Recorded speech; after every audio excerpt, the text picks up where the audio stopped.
9h43, nós seguimos conectados com a CNN Internacional o tempo todo, hein? Já já mais novidades, mais informações, mais entrevistas exclusivas aqui para vocês. Uma nova rodada de negociações entre os países deve acontecer depois de amanhã. Hoje é terça, quinta-feira na Turquia. A gente vai tentar entender um pouco melhor a velocidade dessas negociações para tentar, se não encerrar, pelo menos encontrar caminhos que possam levar ao fim deste conflito. Nós vamos conversar agora ao vivo com Alexandre Uerrara. Ele é professor de Relações Internacionais da Escola Superior de Propaganda e Marketing. Tudo bem, professor? Bom dia, obrigado por atender a CNN mais uma vez. Bom dia, Rafael. Bom dia aos telespectadores. Eu que agradeço o convite. Professor, na quinta-feira agora, a expectativa de que os dois ministros de Relações Exteriores da Ucrânia e da Rússia participem pela primeira vez, pelo menos daquilo que a gente tem notícia, de um encontro após o início dos confrontos. Até agora, as negociações ocorrem por meio de outras delegações nomeadas pelos dois países. O fato de a negociação passar para um escalão mais alto significa um avanço? Sim, eu creio que nós estamos vendo essas negociações, as rodadas de negociações. A primeira foi bem pouco os avanços que aconteceram. Na segunda tivemos alguns avanços. Agora nós tivemos aí a criação dos corredores humanitários que, mal ou bem, parece que estão funcionando desta vez. Então, essa nova reunião, eu creio que são passos que estão sendo dados, né? É interessante que nós temos esses canais de comunicação, elas são fundamentais, a gente jamais pode fechar essas reuniões, deixar que elas aconteçam, porque mesmo no conflito elas são importantes que aconteçam, só que a gente ainda continuamos com um certo ceticismo enquanto ao término de fato do conflito, né? Porque o que a gente percebe, a Rússia tendo feito essas colocações, suas exigências, elas, pelo menos a gente viu na reunião de ontem, e é basicamente pedindo para que a Ucrânia legitimasse as ações russas, né? Então, ou seja, a ocupação dos territórios separatistas, reconhecimento da Crimeia, a não entrada da Ucrânia na OTAN e também na União Europeia. Então, assim, por enquanto só estamos vendo os interesses russos sendo defendidos e muito pouca margem de negociação para o governo ucraniano. E em relação aos corredores, temos que lembrar que assim, este é um fator que é muito importante, inclusive para a Rússia, porque a imagem internacional da Rússia está muito ruim, obviamente, por causa do início da guerra, mas também pelas imagens que nós temos visto em relação aos refugiados, aos ataques que têm sido feitos atingindo a população, e isso, logicamente, acaba levando a opinião pública mundial aí a ficar muito mais contrária às ações militares russas. Professor, o senhor citou algumas das demandas apresentadas pelos russos na negociação, né? Reconhecimento da Crimeia, que foi anexada em 2014 pela Ucrânia, de que agora aquele é um território russo, reconhecimento da independência de Donetsk e Lugansk, as duas repúblicas separatistas reconhecidas como independentes pela Rússia, desmilitarização do país e a constitucionalização da não entrada em nenhum bloco como OTAN e União Europeia. O que é possível negociar? O que é que ficaria bom para ambos os lados? E o que é que, na avaliação do senhor, é inegociável para os dois lados, tanto para os russos quanto para os ucranianos? Bom, neste momento o que a gente percebe é que da parte da Ucrânia, o ideal seria toda a retirada das tropas da Ucrânia, né, e a retomada, vamos dizer, de uma vida normal pré-invasão do seu território. Isso me parece muito difícil, mas assim, o cessar-fogo imediato, a interrupção da guerra é o ponto principal, né, para que se evite mais mortes, mas na medida possível seria assim, dar a liberdade para que a população pudesse voltar às suas casas. Esse eu acho que é o ponto principal.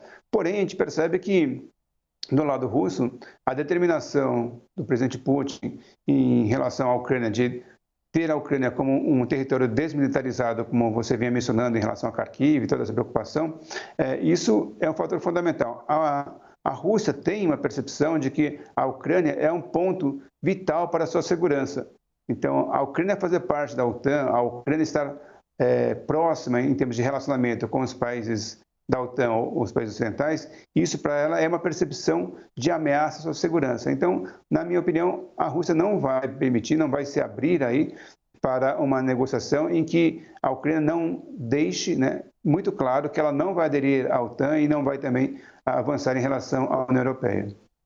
Professor, a gente tem mostrado aqui desde ontem um giro do secretário de Estado norte-americano, Antony Blinken, por países tão perto ali do Mar Báltico, né, os países bálticos. Agora há pouquinho ele falou da Estônia, sempre reforçando que os Estados Unidos estão reforçando a presença de homens da OTAN nos países que compõem o grupo e que qualquer agressão ao grupo é uma agressão a todos. Qualquer agressão a um país da OTAN é uma agressão a todos os países da OTAN e, como reza o artigo 5º, todos respondem a uma agressão contra um.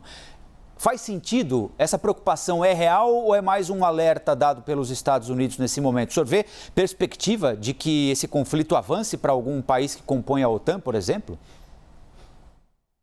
Neste momento, eu acho pouco provável, né? Como eu falei, a Ucrânia é um país que é importante e é uma questão de segurança da percepção russa na sua geopolítica, na sua estratégia.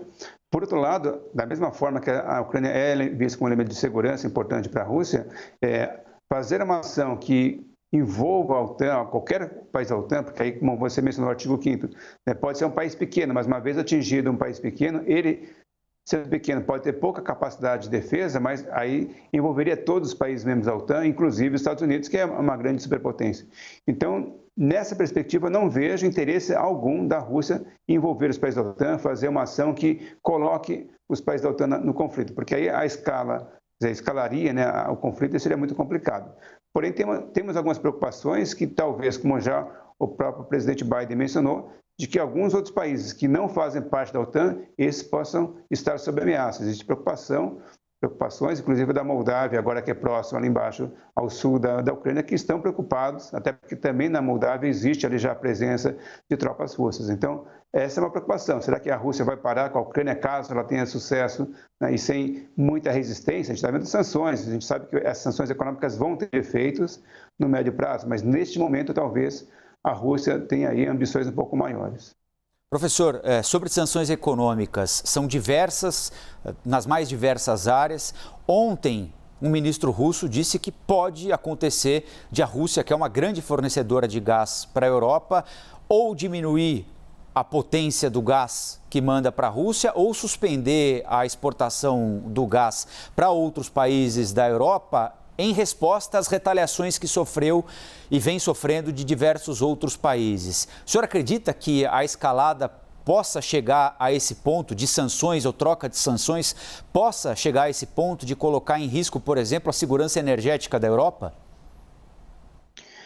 Olha, não podemos eliminar, né? É uma possibilidade. Sabemos aí que, como falamos, não há interesse da Rússia em entrar em conflito, então uma ação militar contra os países europeus, membros da OTAN, isso está no cenário mais distante. Porém, essas mútuas sanções econômicas podem acontecer e, nesse caso, é um elemento estratégico para a Europa neste momento, que é o gás, o petróleo, né? A gente está vendo aí situações.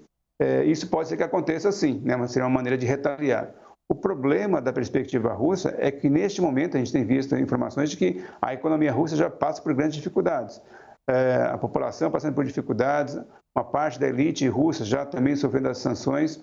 E isso pode fazer com que uma sanção, nesse sentido da Rússia, impedir ou diminuir as exportações de gás, de energéticos, isso pode fazer com que ela sofra mais também. Da mesma maneira que nós, aqui no Ocidente, várias vezes discutimos as sanções aqui do Ocidente contra a Rússia e o efeito bumerangue, a Rússia também teria isso. Só que neste momento eu acho que talvez ela esteja uma situação econômica mais complicada pelo fato de já estar isolada do mundo e se ela cortar as suas exportações, ela também vai sofrer bastante.